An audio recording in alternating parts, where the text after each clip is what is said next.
We talked about Les Miles and LSU taking care of business against BCS number 3 Arkansas. Tigers put themselves in a hole here. Michael Ford coughs it up. Tremaine Thomas forced it. Alonzo Highsmith takes it home, and it's 14-0 early second quarter. Textbook tackle there by Thomas. It's only the 7th turnover all year. Yeah, opportunistic, and right now Arkansas doing everything they think they need to do to win on the road in Baton Rouge. LSU admitted carrying the number 1 ranking, felt some pressure. How do they respond? A long, grinding drive and a touchdown from Kenny Hilliard to get it to 14-7. All of a sudden, momentum began to swing, and this is the play of the game. The punt misdirected, and the Honey Badger strikes as only he can. Look at him escape 3 guys. Listen, when he split those 2, I knew he was going to take it to the house. Look past that first wave with his running ability, it was no catching him. He looked like this. Does look like this. You know about his quickness, but there he shows his overall speed as he takes it to the house. Petrino's team trying to answer, driving, but Dennis Johnson slightly fumble-prone second half of the season. Boom, who else? Matthew rips the ball loose. He's forced 13 turnovers in his career. They reviewed this and called it a fumble. Well, this probably is the play of the game, and that's the thing about LSU and Les Miles. You think you have them down, and they just keep coming after you. Then it's Shepard collecting the pass from Jefferson. 9-yard touchdown. LSU up 21-14, and they put him away in the fourth quarter. Tyler Wilson tries to go deep. Mo Claiborne with the pick. Hogs had 3 turnovers, and right after that, Jordan Jefferson, zone read, sprinting to the end zone. This is the difference when you have Jordan Jefferson from here at Lee. He gives you that creativity and athletic ability. 14-0 down. They outscored him 41-3. Ouch. This football team, down 14 points, did not flinch. There was never a question in anybody's mind on that sideline that they were going to respond. Football is all about patience. We had to be patient. We had to get all the little jitters out of us, and once we found our stroke, once we found the momentum, we was able to execute the game plan. We knew we had the game. We just had to make all the right adjustments, just make our plays that came to us. I think the offense did a good job of getting us back into the game, and then, in the punt return, I think that definitely turned the game around for us. It was a great victory for us. It's the first time that we won the West in a while, and it's finally starting to unfold for us. We were where we wanted to be in the first half. We had a chance to drive it and take the lead. Then we had the fumble, but in the second half we really didn't execute well at all on offense. There were some words said by Petrino across the field of Les Miles as the Bayou Bengals threw the ball in the end zone, then kicked the late field goal, and that was a very chilly handshake, would you say, after that? But LSU guys took care of business, held the ball for more than 37 minutes, 9 of 14 on third down to keep the chains moving, and Jefferson showed why he was the starter before his problems off the field. Yeah, really, we've seen this with LSU since back in August when they had the issue with Jordan Jefferson off the field. This team really takes on the personality of Les Miles, where they believe that they're always going to find a way to win the game. And the thing that I think is remarkable about them is they hit adversity and they find a way to have that leadership where somebody's going to make a play. And Tyrann Mathieu is typically the guy that makes the play defensively. Jordan Jefferson's done a good job. Kenny Hilliard has come on these last games since Auburn and on to give them that power back there. I mean, it's a fun group to watch because no matter what cards they're dealt, they seem to handle it and have such confidence in the way they respond. Like Auburn last year. They look a lot like the Auburn championship team a year ago. Yeah, they have that championship moxie about them. Down 14, zip at home against this high-powered offense. They didn't blink. And they came out, before you knew it, 21-14 LSU. I like the way they responded to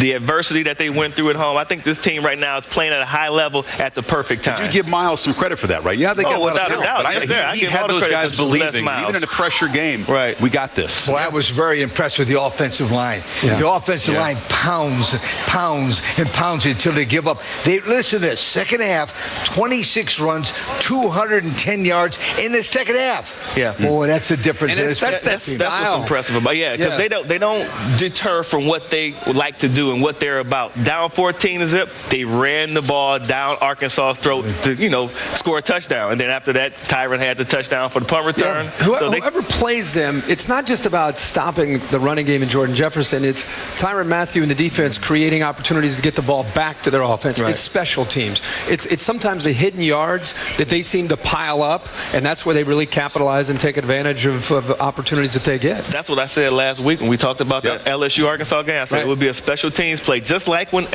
Arkansas played Alabama, and Marquise Mays had the sensational punt return. Same thing. The same thing with the LSU game. So next week in Atlanta, Georgia and LSU will meet in the SEC championship game for the third time. In the next hour, we'll talk more about that game and spinning it ahead. Miles did have this to say, because he's going to be confronted by questions all week long that LSU doesn't even need to win that game to get to the BCS championship game.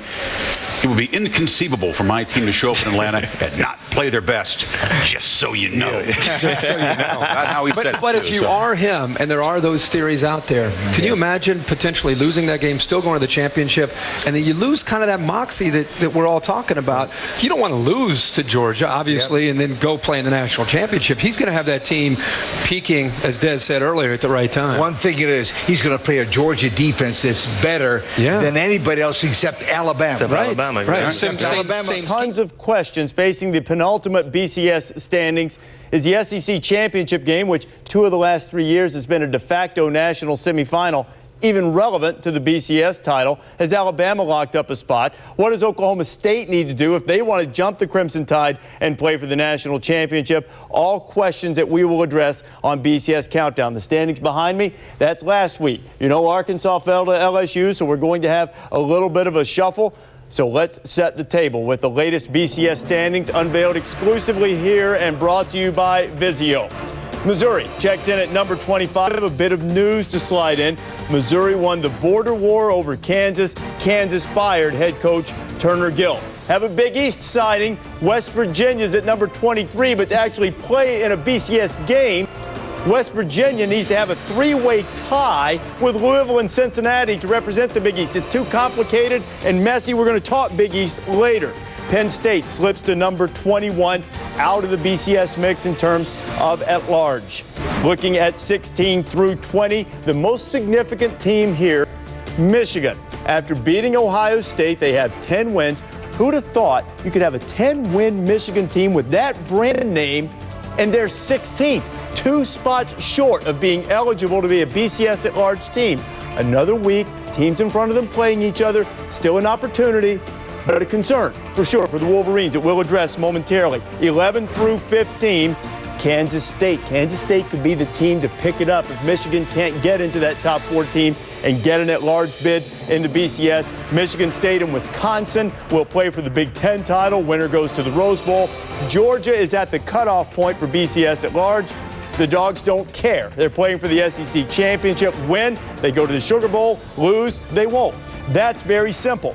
And while to some it may be a foregone conclusion, there's still another week to go, and it is time to unveil exclusively the top 10 and the latest BCS brought to you by Discover Card. And sitting at number 10, team that can still win the Big 12, earn its way into the Fiesta Bowl, Oklahoma. They have a date with Oklahoma State coming up Saturday.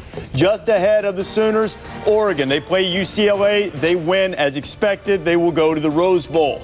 At number 8, Arkansas in the top 8 of the BCS. Virtual certainty the Hogs will not play in a BCS game, likely, one would think, headed to the Cotton Bowl. Just ahead of Arkansas, whose 2 losses are to LSU and Alabama. 1 loss, Boise State. This is significant because for the first time in the BCS standings this year, the Broncos slip behind Houston. Broncos not going to be in the mix in terms of that automatic bid for a non-AQ conference. And Houston, if Houston wins, they will play in a BCS game. So let's bring in Kirk Herbstreit. Kirk, as you look at the rankings 10 through 6 in the BCS, the one that sort of jumps out to me is Oklahoma and the big impact they can have on not only themselves, but on their arch rival Oklahoma State. Without a doubt, Reese. You wonder the mindset of Bob Stoops' team, where their goal clearly all year was to win a Big 12 championship and ultimately get into a national championship. Clearly, when they lost to Texas Tech, and then what happened a couple weeks ago against Baylor, that's off track. But the motivation, Bedlam itself, conference championship on the line, you got to believe the Sooners are going to show up motivated and ready to play against the Oklahoma State Cowboys. And what that could do potentially to these at-large spots, because Oklahoma then would secure secure a bid by winning the Big 12. Oklahoma State then maybe becomes an option as an at-large. And really all those teams you look at there, Reese, it looks like what could have been. Boise State with all this madness, I'm sure if they could go back and think about having a chance to play that TCU game over. Oregon with their losses, probably, especially the loss that they had late, would love to probably have that game back against USC. So 6-10 is what could have been, and nonetheless, they still have a chance to have great years. Yeah, but I look at Arkansas at number 8. I mean, on my ballot this morning, I put them in at number 3. Why did I leave them there? Because they lost to number 1 and 2. And if you talk about any of these other schools, 7 and 6, Houston or Boise State, if they were to have to play LSU or Alabama, in my opinion, they'd lose as well. So I think that the Hogs are a football team that ought to be given a little bit more love. You see it percolating over here. Not a good loss, but okay. All right, let's go on and go through the top 5 because that's where the real, discussion is going to come in. I don't know if there's a lot of controversy at the moment, but some discussion. Virginia Tech at 11-1. They are number 5 this week in the BCS, and moving to number 4 is Stanford. This is significant. If the Cardinal hold this position, assuming everything else in the BCS holds steady, that would be an automatic bid. Look, they're going to a BCS game, one would think, but there would be no doubt at all about the Cardinal in this situation. At number 3, just ahead of the Cardinal, Oklahoma State, still with dreams, aspirations of moving into the second slot, which is still occupied by Alabama. This is a pretty significant gap here, and the Crimson Tide, while now moving to number 2 in the computers, a pretty significant edge in the 2 polls, in the coaches poll and in the Harris poll, and the only team from a major conference undefeated, the LSU Tigers. LSU sitting on top, an SEC championship game to play against Georgia on Saturday, and really... Welcome back to Geico Presents the Best of College Football 2011. You're just in time for our next Geico Play of the Year nominee. Low line drive kick. This one's going to hit. Now it goes off of Adams' hands. Ball's on the ground. There's a fight for it. Joe picks it up at the 23. Comes toward the right sideline. Now reverses his field. He's to the 30. Adams at the 40. Joe's at midfield. One man to beat. Adams at the 40. Comes to the near sideline. The 30. The 20. The 10. Touchdown Arkansas.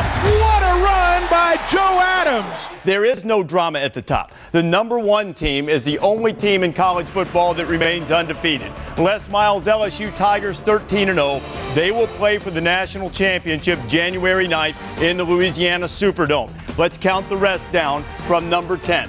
Checking in at number 10, the champions of the Big Ten, the Wisconsin Badgers. They're going to the Rose Bowl game. At number 9, just ahead of Wisconsin, South Carolina, just the second 10-win season in the history of the school and their first top 10 BCS finish. At number 8, Kansas State, Bill Snyder, a remarkable coaching job. Kansas State in the at-large pool for a BCS berth. At number 7, Boise State, only the loss to TCU, and the Broncos too qualify to be selected as an at-large. We'll show you all 5 BCS bowl games before the show is over.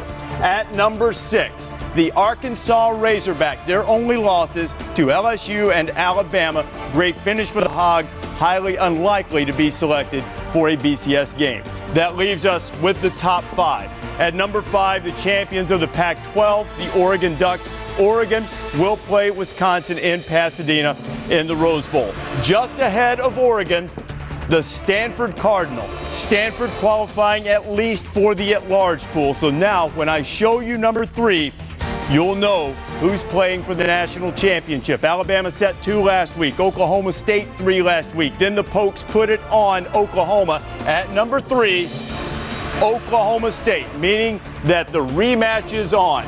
Alabama and LSU Part 2. The Crimson Tide with a slight edge against Oklahoma State. Alabama number 2 in both polls, and the Crimson Tide also number 2 in 2 of the 6 computers. Oklahoma State overall the second-ranked team. So now we know the championship game will be LSU and Alabama. Here is the comparison between Alabama and Oklahoma State. Same records. Clearly, Alabama's loss significantly better than the Iowa State loss, which is a team that finished at 6-6. Best win, Arkansas ranked a little higher, but at least in terms of rankings, fairly comparable. You see, at least numerically, Oklahoma State had some advantages in other areas, but they did not have advantages in the numbers that you've been seeing on the screen. And South Carolina coming up just short in the SEC East, even though they beat Georgia, lost a couple of conference games, the one that ended up being the decided loss to Arkansas. And the Hogs, their only losses coming at the hands of Alabama and LSU, and Bobby Petrino parlays that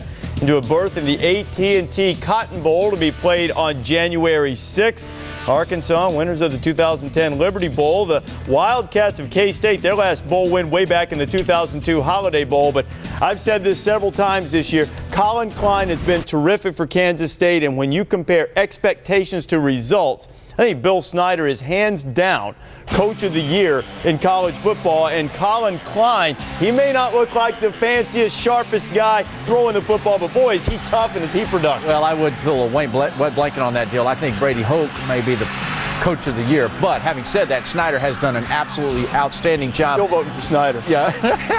But two different. That's all right. But you know what? Colin Klein and this football team has just willed themselves to victories. I know they're disappointed that they didn't get into a BCS Bowl, but this is a fantastic matchup and a chance for them to go do their thing. A lot of scoring in this ball game. Kansas State, Colin Klein can get it done. But don't forget Arkansas, Tyler Wilson, and those extremely fast and athletic receivers on the outside. We've seen the Hogs score points, throw the ball around on just about everybody, Mark. Look, Colin Klein is the Tim Tebow of college football. He's a fullback playing the quarterback position. On the other side of the ball, you got Tyler Wilson that's throwing the ball around. Looks like an NFL-type quarterback. He's got great wide receivers on the outside. Kobe Hamilton, Joe Adams, and those guys can fly down the football field. It's going to be a huge challenge for that Kansas State team. On the surface, 104th in pass defense, and they have to deal with Bob Petrino. Mm-hmm. Yeah, you know what? But you know what? On the surface, it looks like a fast game, a fast football team in Arkansas against a slow, methodical team coming over there from Kansas State. But they are. Kansas State, it is. But Kansas State, man, I'm telling you, they will run right away from it. This is going to be a high-scoring game. I think I'm with you on that. Yeah. Now, Arkansas doesn't necessarily have one of those stalwart SEC defenses, but I will be interested to watch this game for another reason. When you compare the Alabama and Oklahoma State resumes, when you got to the best win section, at least in terms of the highest-ranked BCS team that they've beaten, Alabama's best win was Arkansas. Oklahoma State's best win was Kansas State. It'll be just 3 days before the national championship game. I know you can't put a lot of stock in it, but how will you look at it? Is this going to carry all the way into January? We're going to keep going with this? I think it'll be. I think we'll let it die for a while. But when this game is played and we talk about it, we'll look at that, won't we? I don't know that I would make that association between common opponents and see who wins that ball game that way. I think when you think about what happened today in making that decision. The voters actually did what we asked them to do. They actually took their time and they looked at the subjective issue of who's better and the objective issue of who's more deserving, and they reached a decision. I think it's time, we're going to move on and let Arkansas and let Kansas State play and not make that comparison. I think it's going to be a great game to watch because if you like speed on one side and you like guys that are just going to hit you in the mouth on the other side, it's going to be one of those type of games. But the X factor in this game, it's got to be Joe Adams. Yeah. I mean, he's spectacular as a wide receiver, but as a punt returner, will Kansas State punt to him? Because if they do, problems. You know what? At the end of the day, the Cotton Bowl is lucky because they got two teams that are BCS Bowl worthy. Sure. Both of these football teams are. No question. Both of them. Arkansas was not eligible because of LSU and Alabama being at the top. Kansas State was. They just didn't get selected for an at-large berth, but a pretty good consolation prize getting to play Arkansas in the AT&T Cotton Bowl. We got a couple pretty good quarterbacks in the AT&T Cotton Bowl. Tyler Wilson for Arkansas, Colin Klein for Kansas State. Coach Gill, K-State, that's your backyard. You've watched this team. You've watched the element that Colin Klein brings to the table, especially the running ability. How do you defend that? Well, he is a very, very tough young man. You're going to look at him, you're going to like, man, that guy there doesn't do much. He's kind of like slow and kind of gets going, and all of a sudden he gains 5 yards. Then he all of a sudden gets out of the pile and he goes for 60. So they are a very, very good football team there at Kansas State. Bill Snyder, you got to give a lot of credit to him. He has done an outstanding job there as far as now coming back and being a head coach there. And they're solid on defense. They're very solid on defense. They're a little bit better than what you may think they are. So Kansas State going to give Arkansas all they can handle. I promise you there. So they're going to be ready, well prepared, and be ready to play. Coach, we've talked all year about Colin Klein. I got to give some credit to Nigel Malone over on the other side. 7 interceptions this year, and that defense has gone from 120 against the run to 30th or 38th or somewhere in there. So, you got to look at what they've done with Chris Kosh and his defensive philosophies and what he's been able to do defensively in a Big 12 conference that is not easy to be a defender. Colin Klein has been terrific all year. I made a mistake last week and said he was a junior college transfer. Got him confused with the kid at Iowa State. Yeah. Caught the wrath of the Purple Nation on Twitter. But, that's because most of their roster is a junior college. That's right. One guy said they're not all junior college guys. But he has been fabulous, and he's going to be fun to watch. The Cotton Bowl's got to be thrilled. The number 6 team against the number 8 team. You could argue Kansas State certainly deserves to be in the Sugar Bowl over Virginia Tech, and if there wasn't a rule that said only 2 teams for one conference could play in BCS bowls, I'm sure Arkansas would be in one as well. Yeah, and you look on the other side at Arkansas. This is a team very similar to, say, a Stanford and Oklahoma State matchup where one team is just going to light it up offensively. And can you keep pace with those wide receivers in this system and Petrino's extra month of preparation for whatever Kansas State does on defense?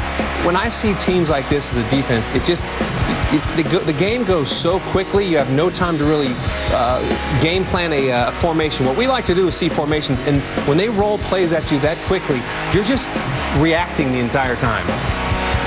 What's interesting to me, when you look at this thing, we talk about, Alabama, LSU, a couple of defensive-oriented teams, Southeastern Conference offenses. Well, here we got a Big 12 team in Kansas State playing Arkansas from the SEC, and one team looks like it belongs in the Big 12 offensively, and the other team looks like it belongs in the SEC offensively. If they could role reverse, they probably would when we look at conference expansion. What will be fun to watch, though, you talk about toughness. Tyler Wilson has played under duress all season long. Man, he's not carrying the football. Duress is scrambling for his life. Yeah, he's been assaulted. Arkansas's offensive coordinator, Garrick McGee, took the UAB job, and Bobby Petrino brings back his brother, Paul Petrino, who was on Ron Zook's staff at Illinois. Let's not forget, Arkansas, 2 losses on the season, one of them to LSU, the other to Alabama. Those two, of course, playing for the national championship. That board, 2 teams that finish in the top 8 of the BCS standings, guys, but they won't be playing in a BCS game. Instead, Kansas State facing off against Arkansas, AT&T Cotton Bowl, January 6th. Tickets sold out fast for this game at Cowboys Stadium. Ed, break it down. You look at Arkansas, the best offense in the SEC. Jarius Wright, number 1 in the SEC with 11 touchdown catches. Joe Adams had another great year. Greg Childs is getting healthier and healthier, and he may be the best of the bunch. Remember, he had a blown knee last year. This offense, now they have Dennis Johnson, the reemergence of him in the running game, and don't forget how good they are on special teams as well. Joe Adams is so tough. And how about that return, Joe Adams, against Tennessee? Yeah. Something else. I'll tell you, this offense is so much fun to watch. All those people you talked about. Don't forget about Chris Gregg, the tight end, 40 catches on the season. Kobe Hamilton. I mean, it's the law firm. It's incredible, the names that they have. And I'll tell you, this Kansas State team, although they had some great victories this year, I just don't know if they can hang with this kind of offense. We'll see where I pick them in my contest. All right, nice build up there. We'll start with Ed first. Who you got? I'm going with Arkansas, but I'm only coming in at an 8 confidence because all year long I was watching Kansas State thinking, all right, when are the wheels going to come off? And they never really did. I think Bill Snyder, for me, National Coach of the Year with the job that he did and bringing them along. I think Arkansas is the better team, but I've continually counted them out this year, Kansas State, and they keep coming back. Well, the thing that bothers me when you look at Kansas State, you look at some of the games like against Oklahoma. They gave up 690 yards of offense in that game. When they face powerful offenses, they cannot stop them. I am taking Arkansas all the way up at 31 confidence points. This is exactly the type of offense that gives Kansas State nightmares. And as much as I love the job that Bill Snyder did and this Kansas State team did this year, Colin Klein, unbelievable, 26 rushing touchdowns on the year. I don't think that they can score enough against this Arkansas defense with some pretty good athletes. I mean, Beckett and Jerry Franklin, they got some good athletes on the defensive side. Big gap here again, 31-8. So, Todd, how does this look on your big board? First of all, Kevin, I lied before. I didn't give Clemson 33. I have them at 32. I didn't want to shortchange Arkansas. They're at 33. I really like Arkansas in this game. I just think that they're going to be able to spread things out and throw the ball. Tyler Wilson has so many weapons. I really think the toughness that he shows in the pocket, ability to drive the ball down the field will be the difference in this one. Todd is coming out strong with these picks on that confidence. Bowl season is always a great time to evaluate conference strength because so many teams play big-time teams from other leagues. This year in the Cotton Bowl, Kansas State from the Big 12 plays Arkansas of the SEC. While I won't argue with the idea that the SEC is the best league in college football, consider this. In the final top 25 BCS standings, the SEC had 6 teams, but the Big 12 had 5. And that's in a 10-team league. majestic Cowboys Stadium in Arlington, Texas, home of the Dallas Cowboys, the 2010 NBA All-Star Game, Super Bowl 45, and on January 6, 2012, the annual AT&T Cotton Bowl Classic, seen on Fox Sports.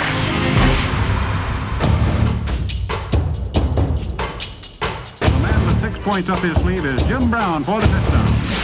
And Garner back to throw again. It's a stunt and a sack at the 5-yard line in Russell, Maryland.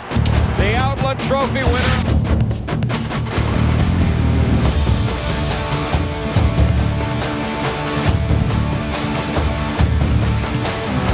And the scrambling number 7 provides the punchline.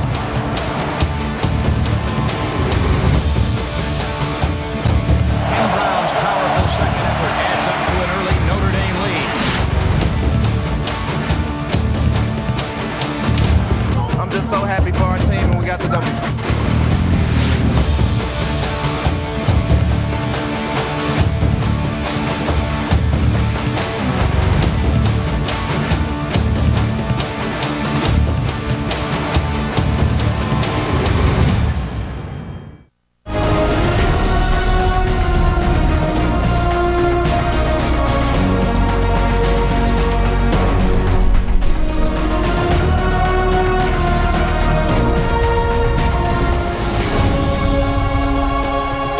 Hi, everybody. I'm Brad Shea. I'm along with former Dallas Cowboys Pro Bowl fullback Darryl Moose Johnston. Darryl, welcome to the 2012 AT&T Cotton Bowl Classic Preview Show. Welcome to all of you. It's great to be with you here. Good to be with you. This is a tremendous football game. It's one of the best bowl games, has been for a long time. And, of course, you know about bowl games, played in them as an All-American at Syracuse. And then after your Pro Bowl career with the Cowboys, working at Fox, you've worked this game the last few years. Talk about why it's a special game. Well, I think one of the big things is now you've got the venue with Cowboy Stadium, so automatically you're going to attract teams to come down just to be a part of that. But you look at the history of the Cotton Bowl. We did the game last year, the 75th anniversary, and the history of this game is something that I think attracts a lot of the big schools. And then I think everybody realizes how much the Cotton Bowl committee makes it an enjoyable time for not only the coaches and the players and the fans, but everybody a part of these institutions. So you get the opportunities to have great matchups, and this is one of the best ones we've seen in a while. When you talk about number 8 versus number 6. As you pointed out, it's one of the best matchups in the whole bowl season. Well, let's then get the ball rolling with a glimpse of the number 8 Kansas State Wildcats, who are going to be making their third visit to the AT&T Cotton Bowl Classic. This season, they're 10-2 under a venerable coach, Bill Snyder. Now, a lot of people think Snyder is the National Coach of the Year for turning around his program after a 3-year retirement. Amazing that you turn it over to somebody, it doesn't work out, and you come back in, and 3 years later you're back in the Cotton Bowl and sitting at 10-2. Not a lot of people expected big things from Kansas State this year. So let's take a look at their schedule that they played this year. You will notice 7 consecutive wins to open the season. On September 24th against Miami, a big defensive stop on 4th and goal to win that game on the road. Their 2 losses came against the 2 powerhouses from Oklahoma, OU and Oklahoma State. But then they finished the season with dramatic 4-overtime victory against Texas A&M and victories in Austin against Texas and then at home in a thriller against Iowa State to finish the season 10-2, and that earned them a berth in the AT&T Cotton Bowl Classic. Way to hang in there. And when you look at these matchups, both of these teams, losing to top teams in their conference. So the fact that it was just Oklahoma and Oklahoma State and what they did this year is very impressive. But you have those 2 losses, and you think maybe this young team that not a lot expected of them is going to maybe fall apart, but they're able to hang in there and come in and finish the season strong. Now, let's join Fox Sports' Dana Larson at Cowboy Stadium for a preview of the Wildcats, brought to you by Dr. Pepper. Dana. Brad, expect a very strong showing from the Wildcat faithful here in Arlington. And one of K-State's previous Cotton Bowl appearances, they brought over 30,000 fans. Bill Snyder remembers that fondly, and he will feel the same way when looking back at this season. A special one that not many outside the program saw coming. After winning a total of 12 games over the last 2 seasons, the Wildcats were picked to finish 8th in the Big 12 this year. Instead, they finished 8th in the BCS rankings. Bill Snyder's team went from unranked nationally to its first 10-win campaign since 2003.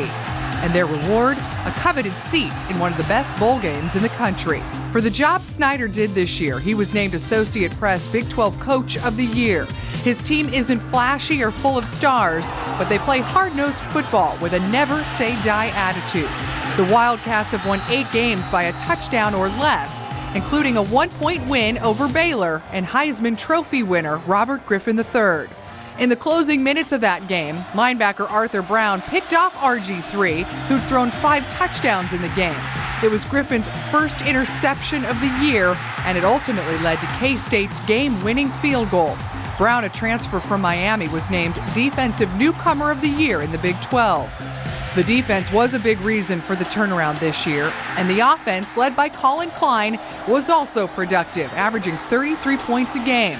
In the 4 overtime victory against A&M, Klein accounted for 6 touchdowns, 5 on the ground.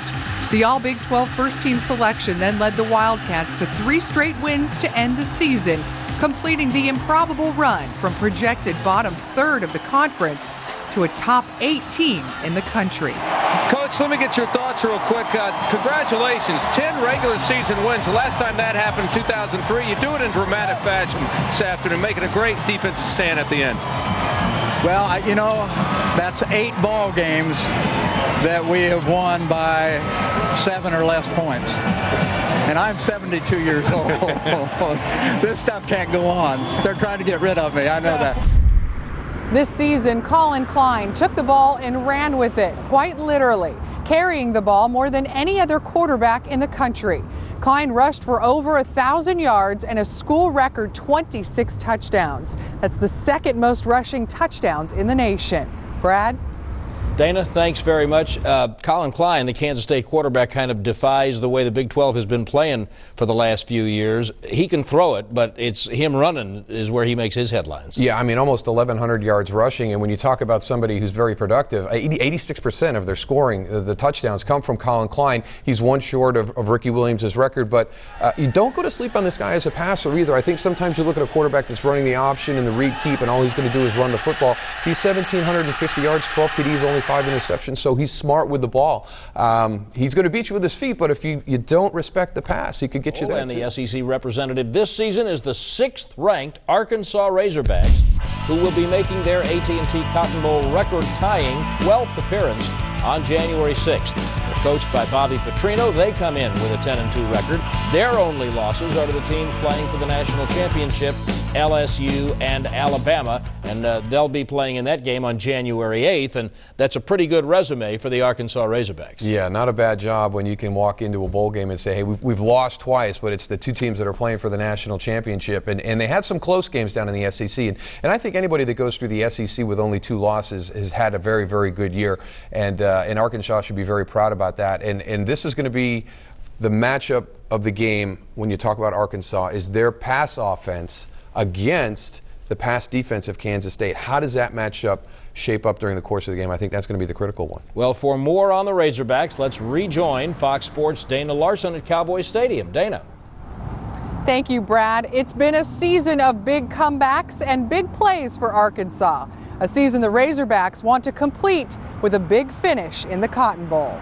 Arkansas looking to tie the game. Wilson will keep it. Nobody expected that. And we've got a brand new game at the 11-minute mark. The Razorbacks have turned Cowboy Stadium into their home away from home. 3 games, 3 wins.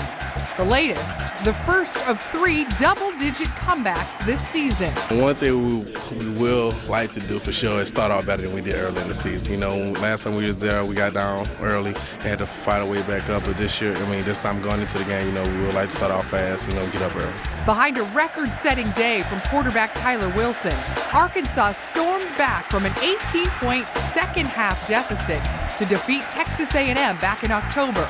Wilson threw for a school record 510 yards. Wide receiver Jarius Wright caught 13 passes for a school record 281 yards. The Razorbacks won their next 2 road games in similar fashion, beating Ole Miss after trailing 17-0 and Vanderbilt after overcoming a 2-touchdown deficit. Linebacker Jerry Franklin made the play of the day in Nashville that day, recovering a fumble and returning it 94 yards for the game-tying touchdown. And speaking of big and memorable plays, who can forget this punt return by senior Joe Adams? His tightrope walking Houdini act against Tennessee is arguably the play of the year in college football. Now he does a tightrope act. Boy, Houdini's in the house. Wearing number 3. It was also their NCAA leading 5th kick return for a touchdown. Adams has 3 of his own and leads the nation in punt return average. Touchdown, Hogs! Holy Hog!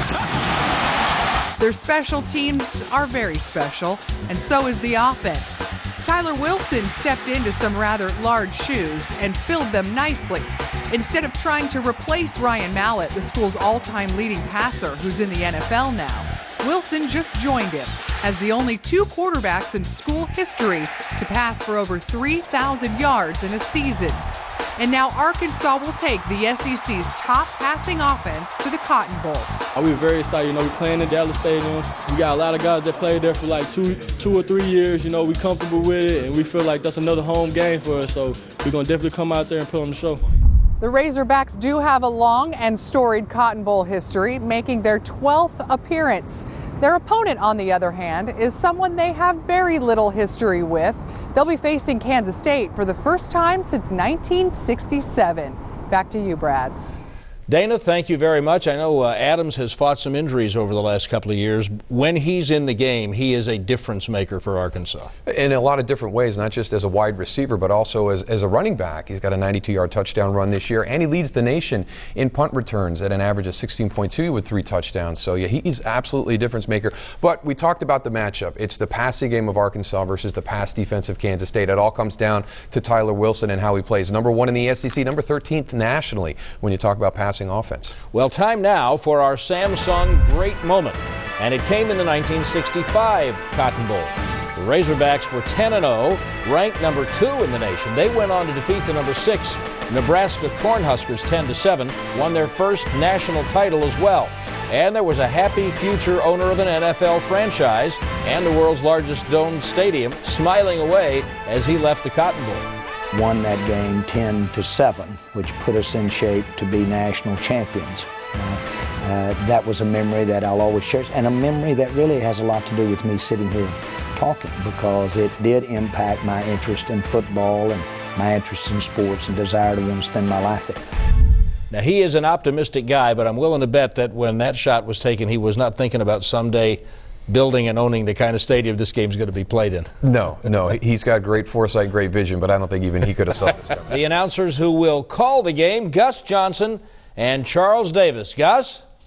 All right, Brad, we can't wait for January 6th to do the AT&T Cotton Bowl Classic. Charles, what a historic bowl game. The teams will love it. This is one of the great traditions of all time in college football. The idea that you can play in the Cotton Bowl where Jim Brown played, right? Tim Brown with Notre Dame won a Heisman. Bo Jackson played in this game. I could go on and on about this.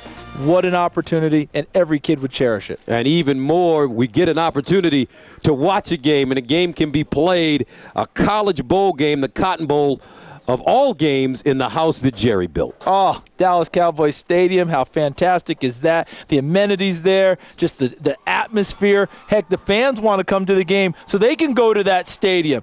Oh, I can't wait. January 6th? Yeah, January 6th. Let's get it here. All right, we can't wait. The AT&T Cotton Bowl, January 6th on Fox. Thanks, guys. It's going to be number 6 Arkansas, number 8 Kansas State in the 76th AT&T Cotton Bowl Classic, January 6th, 7 p.m. First meeting of 2 top 10 teams in this game since 1994. One of the best matchups in the Bowl Championship Series at one of the greatest, the greatest sports venue in the world. So let's get down to business. And Marcus, I'm going to start with you. Who wins this football game and why? I'm going with the underdog, Kansas State. I think they've been overlooked, underappreciated. Besides, I played in Kansas City, man. I knew that's what it was. I knew that's what it was. To be honest. I became a big fan. Listen here, I just think they're a great team. I think Bill Snyder's done a great job of coaching his team. They're very well prepared. And I'm sure, Daryl, you feel the same way, or are you going the other direction? I'm going to jump on with you. I like the fundamentals. I like the confidence they're playing with right now. They've gotten better and better every week. Talked to Colin Klein. He said if we looked at ourselves week 1 against Eastern Kentucky, we wouldn't even recognize ourselves. You know what? There's no way that Jerry knows that right now you just picked Kansas State in his house. If I'm not back for halftime, you know I've been kicked out. I can understand why. So Anthony Cantelli will send it away. And back deep, Dennis Johnson and Marquell Wade.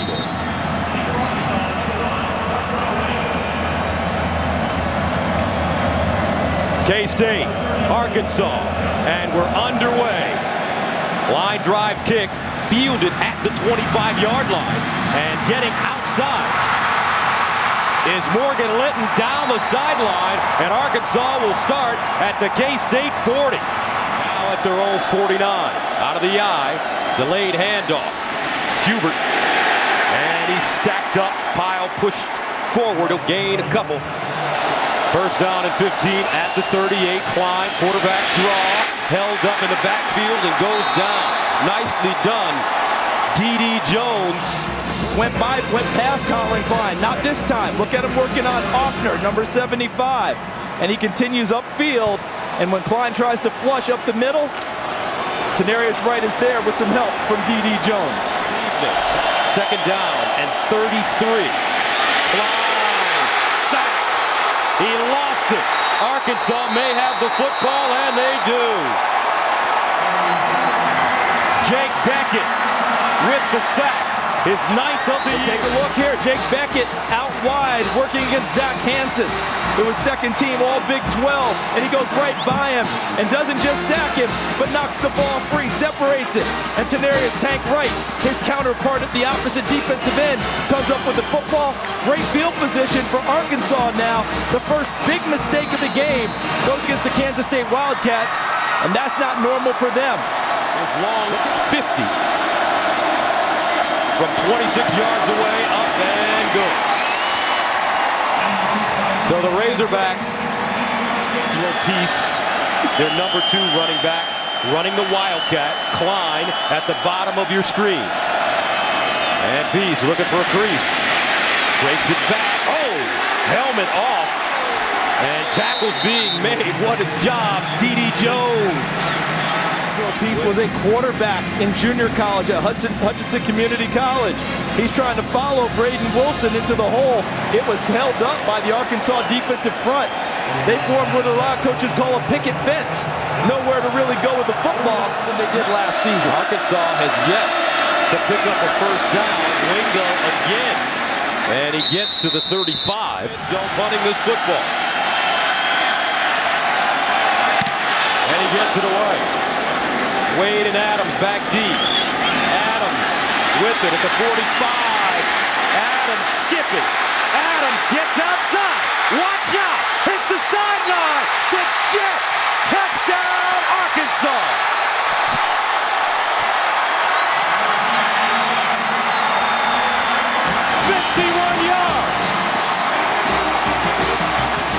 Okay, watch when Joe Adams catches the football. Because they tell you as a punt returner, you need to make the first man miss. But it also helps when you get an initial block. Okay, there's the first block. Now watch, right there. That allowed him to get to the sideline where the fence was formed. And once he gets to the sideline, it's over. 10-0 Arkansas with the lead now. What a return by Joe Adams, and he got some help from his friends. Did he ever? Because he sets it up perfectly. But watch coming to right there. That's Ross Rasner, 35. Terrific block. He's a backup linebacker, but he gets some more help. Watch Jericho Nelson, 31, right there. A second block, another block here. And then once he gets to the corner, look out. That was Tevin Mitchell, number 8. Well, it's been a long time, folks. Let's go back to 1961. The Arkansas Razorbacks' Lance Allworth returned a punt 49 yards against Duke in the 1961 Cotton Bowl. That was the last time a punt was returned for a touchdown in this classic game. And Klein elects to keep it, and he is dragged down. Terrific job by Zach Stadler. Angelo Peace in the Wildcat. He looks to throw it. And Peace steps up and goes down. Great pursuit, Alonzo Highsmith. 6 for Tyler Wilson and the Arkansas offense. Dennis Johnson with a huge hole. Still on his feet at the 30 and down. At the Kansas State 25, Nigel Malone making the tackle, but it's a gain of 28. One of the explosives we talked about. Look at the left side of the line and watch how well blocked this play is. Look at the hole. He's to the third level, to the secondary before you can blink.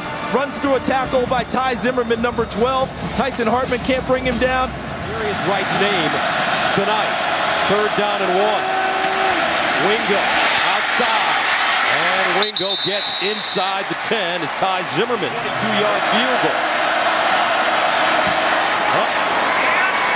And good.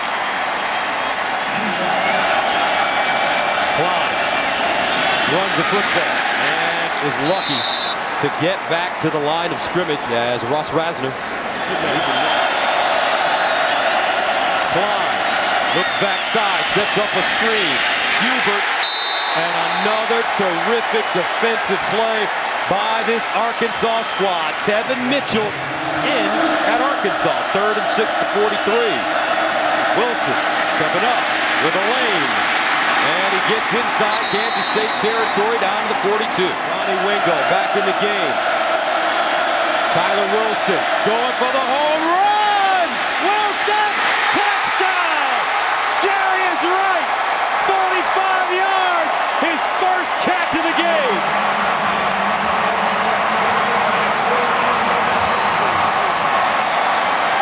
I think they're playing a little Tampa 2 here because watch Arthur Brown. He's going to end up running down the pipe in the middle of the field trying to run with Jarius Wright. Ty Zimmerman, number 12, is a safety back deep, and look at this. When that matchup, Jarius Wright on Arthur Brown, Tyler Wilson identifies and goes to the right man for the touchdown. Jarius Wright, first team All-SEC. What a game he had right here against Texas A&M. Second quarter. Klein looking. And Klein wants to run it again, and this time carrying over tonight to Arkansas. 3rd down 6 at the 48. Klein pumping and dumps it incomplete. Play clock winding down. They get it off. Option. Here's the pitch. Hubert trying to break it back. Great pursuit by Arkansas. Leading the way to Jarius Wright. That's a loss of 7.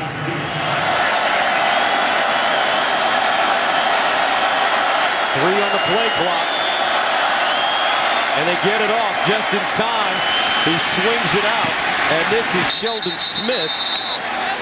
Down to the 42 for Arkansas. Wilson, play fake, with time, delivers. Oh, what a great catch by his tight end, Chris Gregg.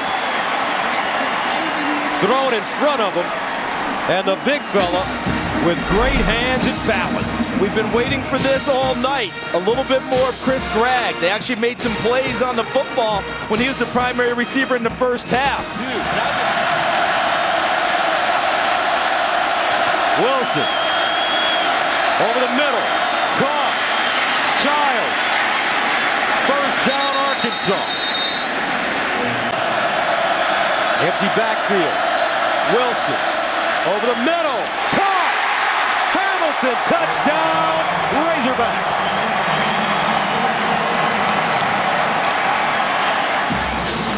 Wilson again in the pocket, looking, finds his guy, and delivers the strike.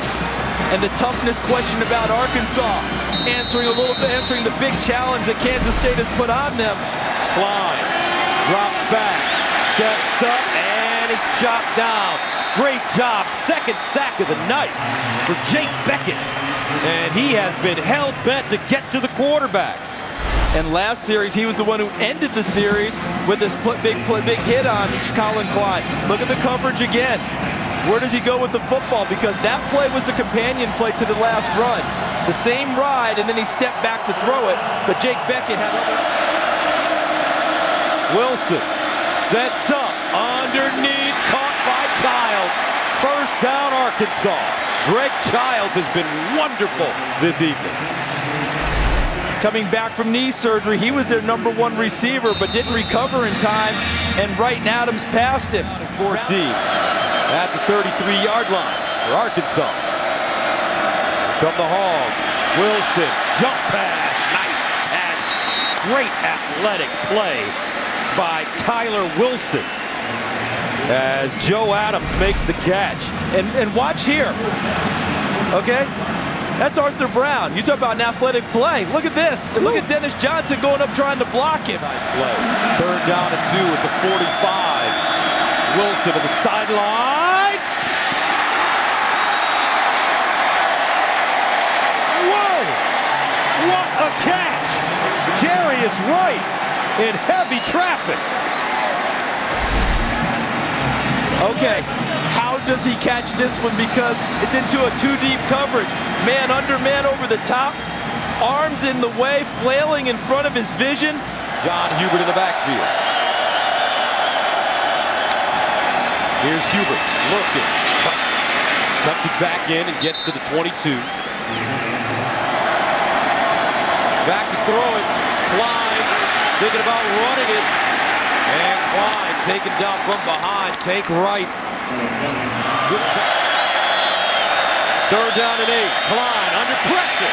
Klein lets it go. Incomplete.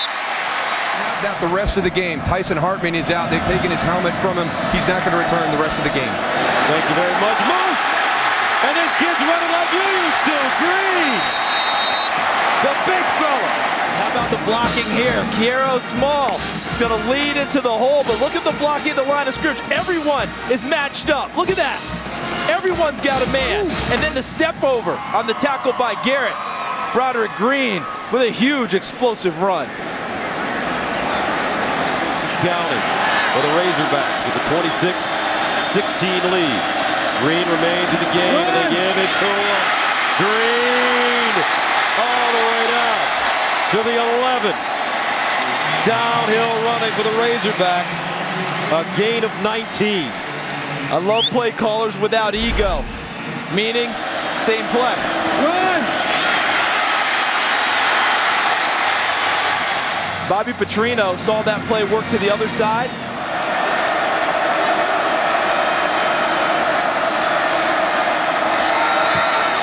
And it's good. Klein. Oh, from behind. Chris Smith, 5th sack of the night. Colin Klein. And picked off. Jericho Nelson down the sideline. Nelson still running. And Nelson finally stopped at the 13 with 5 seconds to go. A 62-yard return. Arkansas Razorbacks, champions of the AT&T Cotton Bowl Classic for 2012.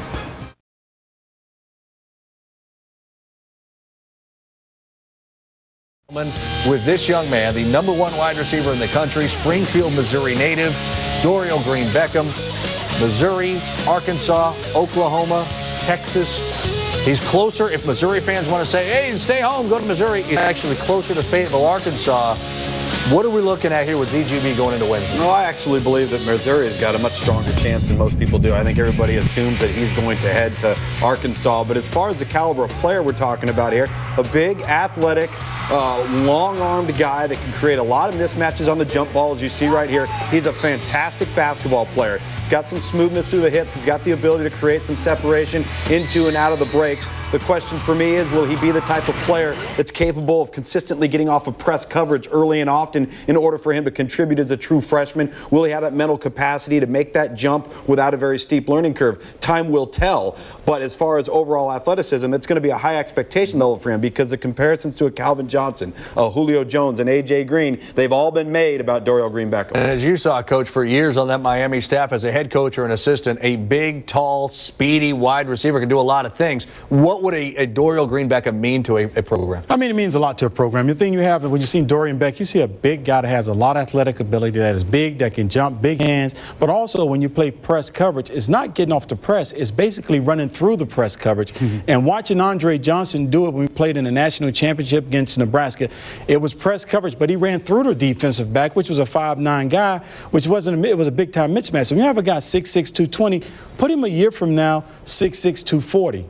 Maybe running a 4.5. Now that becomes a big problem for defensive backs, and then now you can take advantage of the defensive of not running 8-man, 9-man fronts because you're leaving your corner one-on-one now. How about Devontae? Go ahead. We're going to do a breakdown of that later in the show. We're going to talk about it, show just exactly what Coach is talking about. Devontae Neal not going to make his announcement, not going to sign any papers tomorrow on National Signing Day, though we'll remind you we will have 11 young men who will do that over the course of 10 hours of our coverage live with us on ESPNU. But Devontae Neal, number 8 player in the ESPNU 150, Hobbs, what makes him special? Well, number 8 player, number 1 athlete, and really the athlete category is a great fit for him because he could play wide receiver, but on defense, I think where may be his best fit at the next level. He's 5'10", 175 pounds, but he's a wiry, thickly built kid, very muscular. He has a great off-season program, really gets after it in the weight room. But what you're getting with Devontae Neal ultimately is a player with a lot of versatility. And wherever you have a greatest need, if it's at wide receiver, he can fill it. In the return game, ideally his greatest upside may be at cornerback. But anytime you get a player like that on campus, guys, you're getting somebody who gives you options and how you can use them to make your team better. Yeah, but in the meantime, what he gives you is a little anxiety because he's going to make you wait a little bit. Why so, Luke? Why do you think he wants to wait? Well, for a couple of reasons. If he feels he hasn't had the time to be able to truly take all the official visits he'd like to, spend the time educating himself on the process and the strengths, pros, cons of each and every program he's considering. He wants to be sure that he does that to make the best decision for the next 3 to 5 years of his life. Also, I think he wants a little bit of that crystal ball effect by sitting back after the fact, having seen everybody else gone ahead and made their decision, signed on the dotted line, and now saying, you know what, where's the best opening for me, as we've seen everybody already settle into place post-signing day. I think when you look at Devontae Neal, you take a guy that's a big-time athlete and you say, okay, what are you going to do for this team? Is he a defensive back? Is he a free safety? Is he a quarterback? Is he a running back? Is he a receiver? But when you see him on film, you watch him with the ball in his hands. He reminds me of a couple of guys that I've seen a lot. I've watched Antrell Roll in high school that former was a punt returner, free safety. I've watched a lot of different guys that transform in those different situations, like a Roscoe Parrish, took his team to the state championship, but Roscoe was a quarterback punt returner that played quarterback in high school but became a receiver. You take Deion Sanders. We came at the same time out of high school. He was the same type of athlete, but he was a shorter version that could do a lot of diversity to your team. So once he decides on what he wants to do and what the team's going to decide on where they want to play him at, I think he's going to create a lot of havoc for teams. Another guy out there is Devontae Neal, sits at number 8 on the ESPNU 150. Just one of them, you saw the name, Dorial Green-Beckham, Springfield, Missouri, 6'6" wide receiver, instant impact type of guy, Craig Hobbert. We're going to break down a few of our top guys, but let's start with DGB. What makes him special? Well, it's a combination of great athleticism and outstanding size for the wide receiver position. And we're looking at a guy who's 6'6", 210 pounds. Now, with that size, he's not a burner, but he's got enough speed to get vertical down the field. But what you're going to see is when he can't outrun coverage or when the coverage is there, this is when his size comes into play. Watch him go up and get the football. He's able to get himself in position, good body control, high point the ball, and even though there's a defender there, still make the catch. Now, Coach Shanahan was talking about this earlier. The ability to get off of players, to use his size, sharp out of the cut, create space, and then for a big guy to make the catch and go ahead and get in the end zone, create yards after the catch. A combination of athleticism and size to create big plays. That's what makes him the #1 receiver. Sure. This year for the Recruiting Confidential, we went out and we rounded up only ESPNU 150 kids. We ended up talking to 45 of them. We promise anonymity. We don't use any names. They promised to give us the dirt on inside recruiting, and that's what they gave us again this year. So these recruits gave us their take on questions that we posed to them, including who is the best recruit in the class? And this coming from all the other recruits. They went with Dorial Green Beckham, receiver out of Springfield, Missouri. Look what some of the recruits had to say about him. Again, these are anonymous. Green Beckham is what colleges are looking for in a wide receiver. I saw him on YouTube and was impressed with how hard he blocks, too. He reminded me of Calvin Johnson. Freak athlete, tall, a lot of God-given abilities that you can't really coach. What was it about Green Beckham that popped out to his peers? Well, it's amazing. When we ask these questions, we get a lot of kids who are from Pennsylvania. They name the best Pennsylvania kid that they've seen.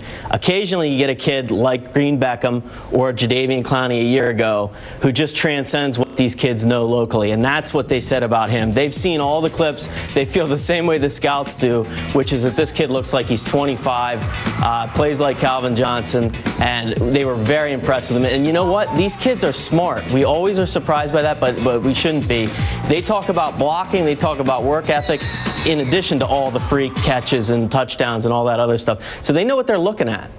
One of the other questions you guys asked, two of them really. Who's the best recruiter? Who's the most overrated recruiter? We got the same answer. The best recruiter, Alabama's Nick Saban, 25% of the vote amongst the ESPNU 150. Saban tells you what he thinks, the stuff you need to get better at. Coaches at other schools just tell you what you want to hear.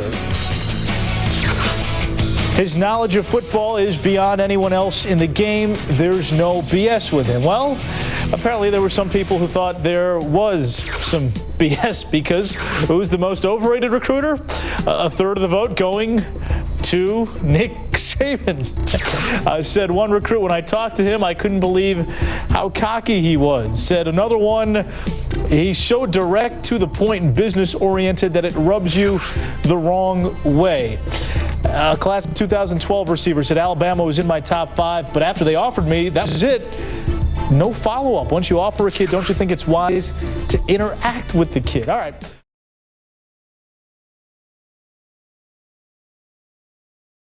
This is Hillcrest High School in Springfield. It's the smallest public high school in Springfield, but they have the biggest receiver in all the land, the most prolific one, and Dorial Green Beckham. He will make his announcement coming up on our coverage of ESPNU's National Signing Day in just a little bit. 6'6", 220-pound receiver. You see the finalists. Whoever gets Dorial Green Beckham, what are they getting, Tom? Well, they're getting a big guy that can create a lot of plays on the jump ball down the field. He's got a wide wingspan. You know, you've had the Julio Joneses and the A.J. Greens and the Calvin Johnsons in college football that are that unique stature on the perimeter that can create such mismatches, and that's why everybody's trying to move to the taller corner that can match up one-on-one with these types of guys. He's a wonderful basketball player, and so often in the evaluation process, you really want to see how a guy performs in other sports, see those hand-eye coordination skills, the ability to transition and move. He certainly can do all of those things. As with most wide receivers, you know, getting off of press, using your hands, being able to recognize coverage and locate soft spots, all the little nuances of the position. I don't think there's any question that physically he's the type of player that can make an impact, can be in a position to create big plays because he's just athletically, naturally gifted enough. It's the mental toughness, all the things that from the neck up you hope he has. So if you need him to come in and play right away, he can certainly be an asset to your ball club. And if you look at Oklahoma, Texas, Arkansas, and Missouri, if you're specifically Arkansas and Missouri, and this is an SEC type of deal, you have got to secure this guy's services because it means something that he doesn't go to LSU, he doesn't go to Alabama, he doesn't go to Florida. This is huge, in my opinion, particularly for Missouri, to keep this kid home. We'll see if that is indeed the decision that Dorial Green Beckham makes. We're going to get it out to Springfield right now as we get set for the announcement from Dorial Green Beckham. He's a young man who came from a difficult background, adopted by his high school coach, and now Dorial Green Beckham stepping to the podium. Been a very popular kid in his hometown. I had a chance to meet him at the Heisman dinner this year. Terrific talent, obviously, but also a very respectful young man. You hear the reaction that he's getting right now from his classmates and friends in Springfield as he gets set to make the decision. Dorial, can you hear me? Not sure that he's wired up just yet. All right. I would like to thank everyone that made this day possible. Most importantly, I would like to thank the Lord above, then all the coaches, teammates who supported me, all the teachers, counselors, and principals. as well as the entire Hillcrest High School community. Arkansas. And lastly, my family for their continuing love and support. It means a lot to me. This morning, it is an honor to announce that I will be continuing my education this fall at the University.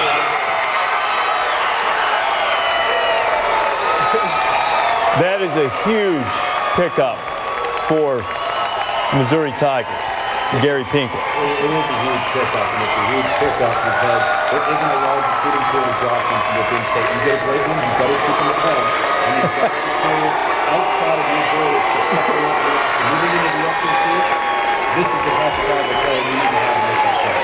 And you think about all the rare talents that you lose in the SEC. Better have a big guy to make plays. Hey, let's see if Dorial can hear me now. Dorial, it's Reese Davis from ESPN. Can you hear me now? Yeah, I can, yes. Oh, great. You just picked Missouri, obviously thrilling the home state fans there. Who, you? Thrilling the home state fans in Missouri. What led you to choose to stay home and play for the Tigers as you signed the scholarship paper?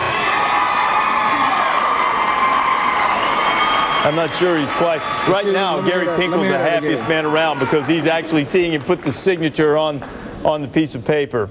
There was a late recruiting visit by Dorial to Missouri that sort of got out. The fans at the basketball game started chanting for him to stay home. And I think that the transition to the SEC that Tom mentioned, that you mentioned too, David, these are the types of guys. I mean, Missouri's had talent. They've had good teams, but they've got to raise the level a little bit to go into the SEC. Absolutely. I mean, stiffer competition coming and being able to recruit great players that everybody wants. I mean, shoot, you're going to have to play against them at Arkansas. You have to play against them at some of these great schools, not having to go against them. But like I said, I mean, I should hasten to point out, too, before I start getting blown up on Twitter, Texas, Oklahoma, and Oklahoma State this year, great talent. We're talking like across the board, top to bottom is what I mean. Didn't mean any disrespect to the Big 12 level. No, absolutely not. No, I mean, the Big 12, obviously the passing game, you look at Oklahoma, every receiver in the country likes to go there because of the explosiveness. But, you know, one thing I'll be looking forward to seeing with him is when he does face better competition. Because you've seen, Luke, we've seen a lot of guys over the years like Bryce Brown, a bunch of folks that have had less competition that have struggled. Immediate impact with competition. It could be a struggle for everybody. And Dorial, I think, can hear us now. Dorial, first of all, congratulations on your decision. What led you to decide to stay home and play at Missouri? I mean, just the fans, just the people around me. Just the fans, the people around me, and everybody that's followed me the past few years, and just to stay home and to fulfill my dreams, as to have all these guys come out and support me no matter where.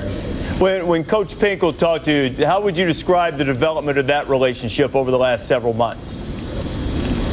I mean, having a good relationship with the coaches, the people, the players, and just the whole atmosphere has been outstanding for me to be able to fulfill my dreams at the University of Missouri. Did it have any impact on you, Dorial, that Missouri is going to be playing in the SEC?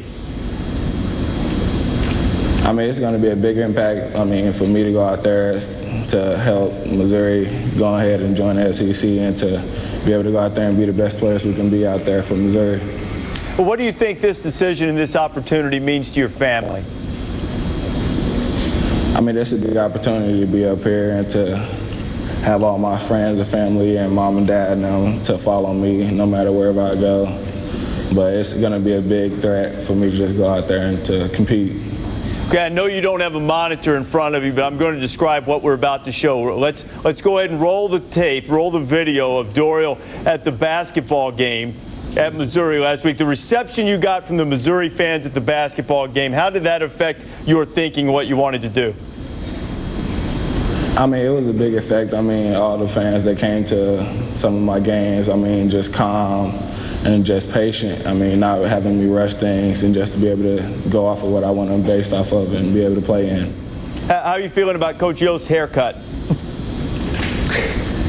I mean, yeah, I would like for Coach Yost to cut his hair, but I mean, it looks like that won't be able to happen anytime soon. But other than that, he's a good man. I like all the coaches on the coaching staff and all the players. He is a good man, but I really wish you'd made that a contingency on you signing with Missouri, but I guess we'll have to move on from that. Dorial, congratulations. Great decision. We look forward to seeing you play for the Tigers. Thank you. Appreciate it. Dorial Green Beckham, the #1 wide receiver in the country, the #3 player overall, according to our ESPN U150, playing for Missouri. This, to me, feels like a huge deal for Missouri as they usher in this new era. Right feeling? Yeah, I think so. And keep in mind, to have a wide receiver in the top 5 overall players is a big deal, because I think you can throw a rock in the parking lot and find wide receivers, but 3 of the last 5 we've done it with have gone into the first round of the NFL draft. So we feel pretty confident with this young man and his ability to make that transition. For me, again, I go back to how important this was for Missouri as they head into the SEC, not having a deep pool of prospects to draw from each and every year as far as their recruitment. They're going to have to go into some other areas as they've dipped into Texas and done such a great job there during Gary Pinkel's tenure. But to have this caliber player stay home and then make that transition with him into the SEC, I think is huge, Coach. Well, Tom, I tell you what, the impact that he just had on that program is going to pay dividends in recruiting classes in years to come. When the best player in your state decides to stay home, he sends a message to all the other high school kids in the state, Missouri is still a good place to go, and it'll keep kids from defecting.